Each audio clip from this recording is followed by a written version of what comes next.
تھی۔ رب فرماتا میرا بندہ عبادت کرتا رہتا ہے، عبادت کرتے کرتے کرتے اس مقام پہ پہنچتا ہے، اب اس نے اپنے انا کو فنا کر دیا ہے، اپنے انانیت کے بت کو اس نے توڑ دیا ہے، اور سارے بتوں کو توڑنے کے بعد اب وہ خدا کا نیک بندہ بن چکا ہے جس کو ولی کامل کہا جاتا ہے۔ رب فرماتا اس مقام پہ بندہ پہنچتا ہے تو محب نہیں محبوب ہو جاتا ہے، طالب نہیں مطلوب ہو جاتا ہے، سالک نہیں مسلوک ہو جاتا ہے، مرید نہیں مراد ہو جاتا ہے۔ اب وہ بندہ ہاتھ اٹھا کر اگر عرض کرے تو اللہ اس کے اٹھے ہاتھوں کی لاج رکھتا ہے اور طوفان کے رخ کو موڑتا ہے۔ وہ بندہ پیکر فاروقیت میں کھڑا ہو کر مسجد نبوی کے منبر پر کہے یا ساریت الجبل، اے ساریہ پہاڑ کو پکڑو، تو حضرت عمر کی آواز ملک نہابت میں پہنچ جائے۔ نوجوان کہتا ہے کہ مولوی صاحب حد کرتے ہو، 1 مہینے کی مسافت تک بنا ذریعے کے حضرت عمر کی آواز کیسے پہنچی؟ خطبہ جمعے کا پورا ہوتا ہے، حضرت عبد الرحمن بن عوف بیان کرتے ہیں اے عمر یہ کون سے خطبے کے لفظ تھے؟ تو نے حالت تقریر میں کہہ دیا ساریہ الجبل، اے ساریہ پہاڑ کے پکڑ، اے ساریہ پہاڑ کے پکڑ۔ فرمائی تا اے عبد الرحمن بن عوف چھا کریاں نماز جمعہ ادا کر رہے ہو، نماز جمعہ کے خطبے میں اس اچانک آؤں ساتھوں امیر لشکر حضرت ساریہ ملک نہاوند میں فوج آدھا سن لڑی ریان قریب ہو کہ امیر لشکر مت دنیا پٹھیا حملوں کرے۔ ارے فاروق اعظم مسجد نبی میں نماز پڑھا رہے ہیں، 1 مہینے کی مسافت تک ساریہ کے لشکر کی قیادت بھی کر رہے ہیں اور جنگ کا نقشہ بھی بتا رہے ہیں۔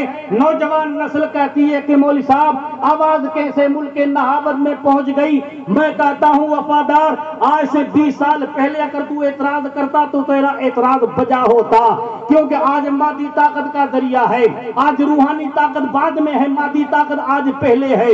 مادی طاقت نے آج اتنی ترقی کی ہے، اتنا موبائل آن کر دو اور آن کرنے کے بعد اپنے بیٹے کو SMS کے ذریعے کہاں معلوم کہاں تم اپنا پیغام پہنچا سکتے ہو، سمندر کے اس پار آواز آ سکتی ہے، عید کی مبارک دے سکتے ہو، رمضان مبارک کی دعوتیں اس کو دے سکتے ہو اور اپنا سلام اس کو پہنچا سکتے ہو، میسج آپ اس کو پہنچا سکتے ہو۔ دنیا کہتی ہے جب مادی طاقت میں اتنی ترقی ہے پھر یہ دنیا کی مادی طاقت کرنٹ کی محتاج ہے، یہ نیٹ ورک کی محتاج ہے، یہ ٹاور فاور کی محتاج ہے۔ اگر ٹاور ختم ہو جائے تو مادی طاقت ختم، نیٹ ورک ختم ہو جائے تو مادی طاقت ختم۔ یہ دنیا کی مادی طاقت کرنٹ کی محتاج ہے۔ اللہ والوں کو اس طاقت کی ضرورت نہیں ہے، ان کے دل میں روحانیت کی طاقت ہے، اس میں عشق الہی کی طاقت ہے، محبت مصطفیٰ کا جذبہ ہے۔ وہ روحانیت کی طاقت لے کر اگر اللہ کے بندے اپنے مرید کو آواز دیتے ہیں تو غوث پاک یہ فرماتے ہیں کہ اگر میں یہاں سے آواز کروں، میرا مرشد مشرق میں ہو میں مغرب میں ہوں، اگر کفن بدن سے اتر جائے تو مجھ کو ڈھانک سکتا ہوں، اس کی پردہ پوشی کر سکتا ہوں۔ نتیجہ یہ ملا کہ دنیا کی مادی طاقت جب دم توڑتی نظر آتی ہے، اللہ والوں کی طاقت کا وہاں سے اظہار ہوتا ہے۔ اتنی مولا نے ان کو طاقت کیوں دی؟ وہ عبادت کی بٹھی کے اندر اپنے نفس کو قربان کرتے ہیں۔ جمال ہم نشی در من اثر کر دو وگر نامن ہما خاکم کے ہستم۔ علامہ شیخ سعدی رحمت اللہ علیہ فرماتے ہیں گلے خوشبو در حمام روزے رسید دست محبوب بدستم۔ علامہ کاتب صاحب تشریف لے آ رہے، نعرہ تکبیر، نعرہ رسالت، حضرت علامہ کاتب احمد خان صاحب قبلہ، نعرہ تکبیر، نعرہ رسالت، حضور تاج العلماء حضرت علامہ تاج محمد خان صاحب قبلہ، نعرہ تکبیر، نعرہ رسالت، علماء اہل سنت، جشن غوثیت، نعرہ تکبیر، نعرہ رسالت۔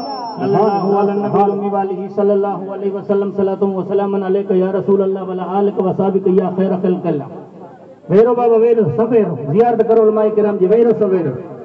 اللہم صلی علی سیدنا نبینا مولانا محمد طب القلوب والدوائے عافیت الابدان والشفاء نور الابصار وضیاء یقوت الارواح وغذاء الاصحاب وبارک وسلم۔ صلاۃ و سلام علیک یا رسول اللہ آلک و صحابک یا خیر خلق اللہ۔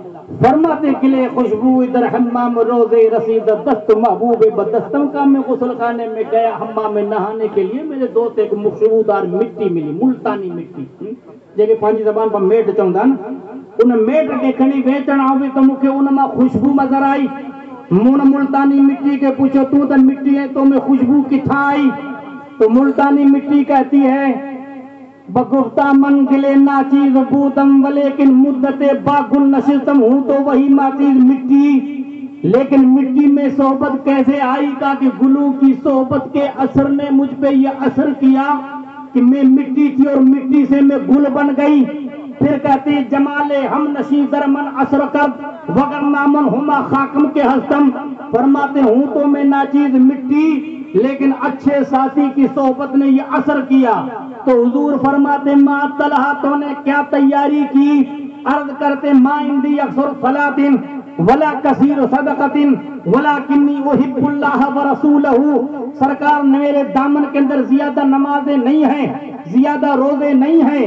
ارے صحابی کے پاس عمل بھی ہے، صحابی کے پاس تقویٰ بھی ہے، صحابی کے پاس دولت ایمان کے ساتھ دولت عمل بھی ہے، ہم جیسے تو نہیں تھے نا۔ ہاتھ سے جب ہاتھ نکلے سائیں دعا کر دندہ ختم تھی زکام، نہ نماز کی ضرورت، نہ روزے کی ضرورت، نہ نیکی کی ضرورت، نہ عید کی ضرورت، نہ بقر کی ضرورت، نہ عید الفطر کی ضرورت، نہ صدقہ و خیرات دین کی ضرورت، نہ مالدار کے زکات ادا کرنے کی ضرورت، بس کچھ نہیں، سب دنیا حاصل کرنے کا فیصلہ کیا، آخرت کی کوئی تیاری نہیں۔ عرض کرتا یا رسول اللہ ایک بات ہے، میں اللہ اس کے رسول سے محبت کرتا ہوں۔ تو حضور فرماتے قیامت میں تیرا حشر اس کے ساتھ جس تم پہ محبت کرے۔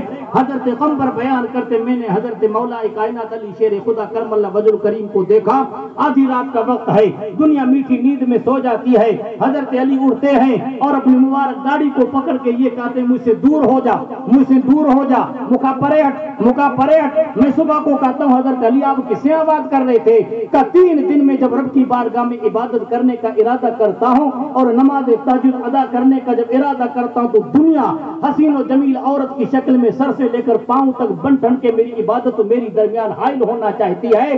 میں نے قدموں کی ٹھوکر کو دور کہا کہ دور ہو جا، وہ دنیا ان کے قدموں میں آئی، انہوں نے دنیا کو اپنے قدموں کی ٹھوکر سے دور کیا، اور ہم دنیا قدموں میں نہیں آتی، دنیا کے پیچھے جاتے۔ حال یہ ہوتا ہے نہ ادھر کے رہے نہ ادھر کے رہے، نہ خدا ہی ملا نہ وصال ثنا، دنیا بھی ہاتھ سے جاتی ہے اور دین بھی ہاتھ سے چلا جاتا ہے۔ یا اس لیے جوتے کہتے ہیں، اس لیے کہ بھئی ہم عمل نہیں کرتے ہیں، اور قبر میں فرشتے تیاریں گرد لے کر تو نے کیا کیا ہے قبر کی تیاری کے لیے؟ سائیں تکڑوں ایڑیوں کرو اسا کے سبحان اللہ تے جنتی بنائے چھڑو۔ عمل سے زندگی بنتی ہے، جنت بھی جہنم بھی، یہ خاک اپنی فطرت پہ نوری ہے نہ ناری ہے۔ پھر حضرت علی نے ایک نصیحت کی، فرماتے ہیں اعملوا الیوم عمل ولا حساب وغدن حساب ولا عمل، فرماتے عمل کر اج عمل جو ڈیاں کل قیامت میں خدا سان کا حساب وٹھندو تے عمل انسان نہ تو کر سکے۔ مولا قرآن میں فرماتا وَأَنفِقُوا مِمَّا رَزَقْنَاكُم مِّن قَبْلِ يَأْتِيَ أَحَدَكُمُ الْمَوْتُ فَيَقُولُ رَبِّ لَوْلَا أَخَّرْتَنِي إِلَىٰ أَجَلٍ قَرِيبٍ وَأَصَدَّقَ وَأَكُن مِّنَ الصَّالِحِينَ وَلَن يُؤَخِّرَ اللَّهُ نَفْسًا إِذَا جَاءَ أَجَلُهَا وَاللَّهُ خَبِيرٌ بِمَا تَعْمَلُونَ۔ مولا فرماتا اپنے مال کو خرچ کرو اس سے پہلے کہ تمہاری موت تمہارے گلے کو پہنچے۔ پھر تو خدا کی بارگاہ میں کہ مولا مجھے مہلت دے دے نا، میں نیک بن جاؤں، میں صالح عمل کروں، میں اچھے عمل کروں، پوڑو تھی کو توبہ کریاں، اچھا اچن پاؤں توبہ کریاں، بڑو تھیا پاؤں توبہ کریاں، 60 ورے مجھے عمر تھی پو توبہ کریاں ہے۔ اج جو انسان تو پوڑو تھی ہی گوندا نا، بھلے اچھا اچو ونن، بھلے پیر قبر میں لٹکن تو چکاؤں نوجوان ہے، یا کل کرنا ہے وہ آج کر لے، آج کرنا اب کر لے، چپ گئی کہتے چڑیا ہو سے کیا ہوتا ہے۔ اور بلّہ شاہ اپنے دائی میں یوں بیان کرتے نت کے سی استغفار، توبہ کر لے ایک ہی بار، اس دنیا دا ایک ہی پھیرا آنا نہیں دوجی بار، نت کے سی استغفار توبہ کر لے ایک ہی بار۔ بلّہ شادی سنو حکایت دینجا مرشد شاہ عنایت، مرشد کر گیا بیڑا پار، نت کے سی استغفار توبہ کر لے ایک ہی بار۔ رب قدیر کی بارگاہ پاک میں دعا ہے اللہ تعالیٰ مجھے اور آپ کو عمل کرنے کی توفیق رفیق عطا فرمائے۔ وقت کی قلت ہے، کافی خطیب میرے بعد موجود ہیں، اس لیے میں اپنے وقت کو اسی الفاظ پہ پورا کر کے آپ سے میں رخصت ہوتا ہوں، اور جاتے جاتے میں تمہیں یہ محبت کا پیغام دیتا ہوں کہ خدا کے واسطے جلسے اچھے ہیں، جلوس اچھے ہیں، طریقہ اچھا ہے، اللہ والوں سے محبت اچھی ہے، لیکن برائے کریں مہربانی خدا کے واسطے عمل کرنے کی کوشش کرو، 5 وقت کی نماز پڑھنے کی کوشش کرو، مسجدوں کو آباد کرو، اپنے محلوں کو آباد کرو، دین کے علم کے ساتھ دنیا کا علم بھی پڑھاؤ، میں دنیا کے علم کی مخالفت نہیں کرتا ہوں، دنیا کا علم بھی ضروری ہے، لیکن دنیا کے علم کے ساتھ دین کا علم بھی ضروری ہے۔ قیامت کا دن ہوگا، گناہگار بندہ قبر سے اٹھے گا تو دیکھے گا دائیں بائیں نیکیوں کے پہاڑ چل رہے ہیں، عرض کرے گا مولا میری زندگی تو پوری گناہوں میں گزری ہے، یہ نیکیاں کہاں سے آئی؟ تو حدیث کے الفاظ میں کہا جائے گا باستغفار ولدک، تو گناہگار تھا لیکن تیرے پیچھے تیرا نیک اولاد اس نے تیرے حق میں دعائے خیر کی، اس کے دعاؤں کا صدقہ ہے۔ اللہ مجھے اور آپ کو عمل کرنے کی توفیق عطا فرمائے۔ جمال جر کی رانا یا ختم نہ ہوئی بہت کامل یا کچھ بیانی سے، خوب کی سیر چمن پھول چودے شادر ہے، باغ با جاتا ہوں میں گلشن تیرا آباد رہے۔ السلام علیکم ورحمۃ اللہ وبرکاتہ۔ وعلیکم السلام ہو کر اور خوار ہوئے تاریخ قرآن ہو کر